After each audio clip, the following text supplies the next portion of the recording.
Hi guys welcome back to my YouTube channel. എൻ്റെ ലൈഫിൽ ആദ്യമായിട്ട് ഞാനൊരു day in my life shoot ചെയ്തിട്ട് പോസ്റ്റ് ചെയ്യുവാണ്. So this is gonna be my very first day in my life video. മുന്നേ ചെയ്തിട്ടുണ്ടെങ്കിലും shoot ചെയ്യുക, edit ചെയ്ത് ഡ്രാഫ്റ്റ് ചെയ്ത് ഡിലീറ്റ് ചെയ്യുക, അത് മാത്രമേ ഉണ്ടായിട്ടുള്ളൂ. പക്ഷേ ഇതും ശരിയാവണമെന്നില്ല. ഇത് ഞാൻ ഷൂട്ട് ചെയ്യുന്നു, എഡിറ്റ് ചെയ്യുന്നു, ഡ്രാഫ്റ്റിൽ ഇടുന്നു, പോസ്റ്റ് ചെയ്യുമോ എനിക്കൊരു ഐഡിയ ഇല്ല. എന്നാലും ഞാൻ വീഡിയോ എടുക്കും. അപ്പോൾ ആദ്യം നമുക്ക് ഐക്യ വരെ ഒന്ന് പോയിട്ട് വരാം. കൊളാബറേഷൻ ആക്സെപ്റ്റ് ചെയ്യുമോ? എന്റെ മൊബൈൽ ഇപ്പൊ കൊടുത്തിട്ടുണ്ടോ ഞാൻ എല്ലാവരും കൊണ്ടുപോയത് 100 കാര്യം ആൾക്കാർ വിളിക്കുന്നത് 100 ആൾക്കാർ. അപ്പൊ ആളുകളിന് വിളിച്ചിട്ട് കാര്യമില്ല. കൊറിയർ നമ്മൾ അഴക്കൂല. ഡെലിവറി ഇപ്പൊ ഉള്ളത് നമ്മള് മെയിൻലി ടു എയർപോർട്ട്. ഞാൻ നേരത്തെ എല്ലാവരുടെ അടുത്തും പറയുന്ന പോലെ എയർപോർട്ടിലോട്ടും എറണാകുളത്തോട്ടും തൃശ്ശൂർക്കും ആണ് ഇപ്പൊ ഡെലിവറി ഉള്ളത് കേട്ടോ. അങ്ങനെ സംസാരിച്ച് എത്തി. ഐക്യയിലോട്ട് പോകുന്നത് മെയിൻലി നമുക്കൊരു ചെറിയ ടേബിൾ വേണമായിരുന്നു. കാരണം വീടൊന്ന് ചെറുതായിട്ട് റീസെറ്റ് ചെയ്യാൻ ഉദ്ദേശമുണ്ട്. അപ്പോൾ അതിന് വേണ്ടിയിട്ട് ഒരു വർക്ക് സ്റ്റേഷൻ റെഡിയാക്കണമായിരുന്നു. അതിന് കൂടി വേണ്ടിയിട്ടും പിന്നെ ഐക്യയുടെ ചെറിയ അൽക്കൊലത്തെ സാധനങ്ങൾ വാങ്ങിക്കാനും കൂടെ ആയിട്ടാണ് ഐക്യയിലോട്ട് ഇപ്പോൾ പോകുന്നത്. കൂടെ നമ്മുടെ ഫ്രണ്ട്സും ജോയിൻ ചെയ്യുന്നുണ്ട്. അപ്പോൾ ആക്ച്വലി നമ്മുടെ വർക്ക് സ്റ്റേഷനെ പറ്റി നമ്മൾ കുറേ തിരഞ്ഞു, കുറേ സെലക്ട് ചെയ്തു. അതിനിടയ്ക്ക് നമുക്ക് വിശപ്പിൻ്റെ വിളി വന്നു. പിന്നെ നേരെ നമ്മൾ ഒന്നും നോക്കിയില്ല, ഫുഡ് കോർട്ടിലോട്ട് പോയി. പിന്നെ വിചാരിച്ചു ബാക്കി അത് കഴിഞ്ഞിട്ടാകാം. ഐക്യ ഫുഡ് കോർട്ടിൽ എത്തിയിട്ടുണ്ടെങ്കിൽ സ്ഥിരമായിട്ട് വന്നവർക്ക് അവർക്ക് എന്താണ് വേണ്ടതെന്ന് ഒരു ക്ലിയർ കട്ട് ധാരണ ഉണ്ടാവും. എനിക്ക് ആ ധാരണ ഇല്ലെന്നല്ല, ഉണ്ട്. പക്ഷേ ഇന്ന് അത്ര വിശപ്പ് തോന്നിയില്ല. നമ്മൾ നോർമലി വരുന്നത് കുറച്ച് പ്രിപ്പയർഡ് ആയിട്ടാണ്, ഫുഡ് അധികം കഴിക്കാതെ ഐക്യയുടെ ഫുഡ് എൻജോയ് ചെയ്യാൻ വേണ്ടിയാണ് വരുന്നത്. പക്ഷെ ഇന്ന് ഞാൻ ബ്രേക്ക്ഫാസ്റ്റ് കഴിച്ചതുകൊണ്ട് എനിക്ക് അത്ര ക്രേവിങ്സ് തോന്നിയില്ല ഐക്യയുടെ ഫുഡിനോട്. എന്നാലും നിവിൻ ആ ഫസ്റ്റ് ട്രേ എടുത്ത് വെച്ചേക്കുന്ന ഫുഡ് കംപ്ലീറ്റ് എൻ്റെ ആയിരുന്നു. എനിക്കില്ലേ എല്ലായിടത്തും പോകുമ്പോൾ എല്ലാ ഫുഡും കഴിക്കാൻ പറ്റില്ല. കാര്യം ശരി, ഞാൻ എല്ലാം കുക്ക് ചെയ്യുമെങ്കിലും എനിക്ക് റെഡ് മീറ്റ് കഴിക്കാൻ പറ്റില്ല. പിന്നെ സീ ഫുഡിലാണെങ്കിൽ ഫിഷ് കഴിക്കാൻ പറ്റില്ല. ഫിഷ് ഒഴിച്ചിട്ടുള്ള ബാക്കിയെല്ലാം കഴിക്കും. അങ്ങനെ കുറച്ച് കാര്യങ്ങളുണ്ട്. അപ്പോൾ അതാണ് ഇന്ന് മെയിനായിട്ട് ഞാൻ ചിക്കൻ, പ്രോൺസ് അങ്ങനെ എടുത്തത്.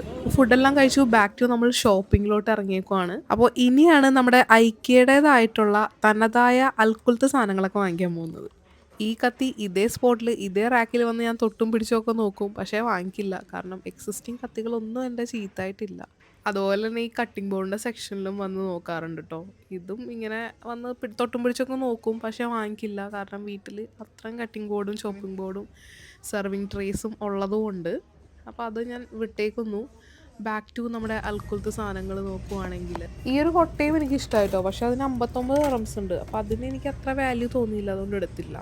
അപ്പം ഞാനും നിവിനും കൂടെ ഇങ്ങനെ ചെടി നോക്കുമായിരുന്നു. അപ്പോൾ പരസ്പരം എവിടെ വെക്കും, ഇതെവിടെ വെക്കും എന്നൊക്കെ ചോദിക്കുമ്പോൾ എൻ്റെ നെഞ്ചത്താണോ എന്നുള്ളൊരു ഡയലോഗാണ് നിങ്ങൾ നേരത്തെ കേട്ടത്. ഇത് എൻ്റെ ഫേവറേറ്റ് സ്ഥലമാണ് കേട്ടോ. ഞാൻ ഐക്യയുടെ ഹൃദയഭാഗം എന്ന് വിശേഷിപ്പിക്കുന്ന ഒരു സ്ഥലമാണ് ഇതെന്ന് പറഞ്ഞിട്ടുണ്ടെങ്കിൽ. ഐക്യയിലെ ഡിസ്പ്ലേക്ക് വെച്ചേക്കുന്ന സാധനങ്ങൾ പൈസ കുറവിന് കൊടുക്കുന്ന ഒരു സ്ഥലമാണ് കേട്ടോ. അപ്പോൾ ഐക്യയിൽ വന്നിട്ടുണ്ടെങ്കിൽ ഈ സ്ഥലം ഞാൻ ചെക്ക് ചെയ്യാതെ ഐക്യയിൽ നിന്ന് ഇറങ്ങാറേ ഇല്ല. പോവാം. അതുപോലെ മക്ഡൊണാൾഡ്സിൻ്റെ ഐസ്ക്രീം കഴിഞ്ഞിട്ടുണ്ടെങ്കിൽ പിന്നെ ഞാൻ ക്രേവ് ചെയ്യുന്നത് ഈ ഒരു ഐസ്ക്രീമാണ് കേട്ടോ. ഇതിപ്പോൾ സെൽഫ് സർവീസ് വന്നുകൊണ്ടൊന്ന് ട്രൈ ചെയ്ത് നോക്കിയതാണ്. എന്നിട്ട്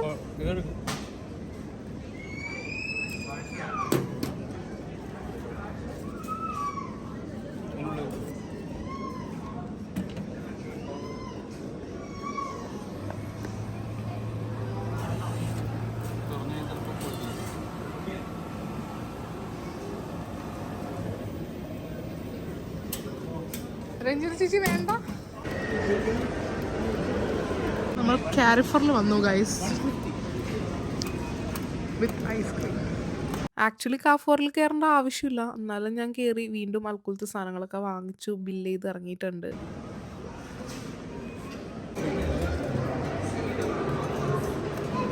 എൻ്റെ 2 ബോഡി ഗാർഡ്സ് ആണ്. ഇനി പ്രത്യേകിച്ച് കാര്യപരിപാടികളൊന്നുമില്ല കേട്ടോ. വീട്ടിലോട്ടാണ്. അത് കഴിഞ്ഞിട്ട് മെറ്റൽ ഡക്കിക്ക് കഴിക്കണമെന്നുണ്ട്. വണ്ടി വർക്ക് ചെയ്തോളൂ.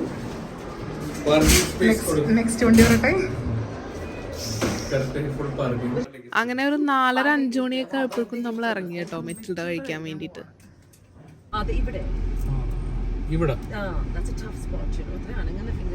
അപ്പോൾ നമ്മൾ മെറ്റിൽഡ കഴിക്കാൻ നമ്മുടെ മെർദിഫ് സിറ്റി സെന്ററിലോട്ടായിരുന്നു കേട്ടോ വന്നത്. ഇന്ന് പൊതുവെ അത്ര ഫുഡിനോട് ക്രേവിങ് തോന്നാത്തൊരു ദിവസമായിരുന്നു കേട്ടോ. എന്നാലും ഇന്നാണ് ഫുഡ് കൂടുതൽ കഴിച്ചതും താനും. എന്താണല്ലേ. അപ്പോൾ നമ്മൾ പാക്കേഴ്സിലോട്ട് വന്നത് ഓൾറെഡി ടേബിൾ ബുക്ക് ചെയ്തിട്ടും മെറ്റിൽഡ കേക്ക് നേരത്തെ പ്രീ ഓർഡർ കൊടുത്തത് കൊണ്ടും അധികം നേരം വെയിറ്റ് ചെയ്യേണ്ടി വന്നില്ല. വന്നിരുന്നൊരു 2-3 മിനിറ്റിനകം മെറ്റിൽഡ കേക്ക് വന്നു. അല്ലെങ്കിൽ ഇത് ഓർഡർ ചെയ്ത് കഴിഞ്ഞിട്ടുണ്ടെങ്കിൽ ഒരു മിനിമം 10 മിനിറ്റെങ്കിലും എടുക്കും. അതെ, നമ്മുടെ നീ പോർട്രേറ്റ് എടുക്കോ? ഇതിപ്പോൾ ഈ ആഴ്ചത്തെ 2ാമത്തെ മെറ്റിൽഡ കേക്കാണ് കേട്ടോ വാങ്ങിച്ച് കഴിക്കുന്നത്. ആദ്യം നമ്മൾ വീട്ടിൽ ഒരെണ്ണം ഓർഡർ ചെയ്ത് വാങ്ങിച്ചിട്ട് നമ്മൾ ചൂടാക്കി അത് പൊക്കുമ്പോൾ അത് മെൽറ്റായിട്ട് താഴെ വീണില്ലെന്നായിരുന്നു ആദ്യത്തെ പ്രശ്നം. അതെല്ലാവർക്കും വിഷമമായി. ആ ഒരു വിഷമം മാറ്റാൻ വേണ്ടിയാണ് ഇപ്പം നമ്മൾ ഇവിടെ വന്നിരുന്ന് കഴിക്കുന്നത്. ഇതിപ്പോൾ ശരിയായ രീതിയിൽ വന്നപ്പോൾ എല്ലാവരും ഹാപ്പിയാണ് കേട്ടോ. മാത്രമല്ല നല്ല സോഫ്റ്റും നല്ല ടേസ്റ്റും ആയിരുന്നു.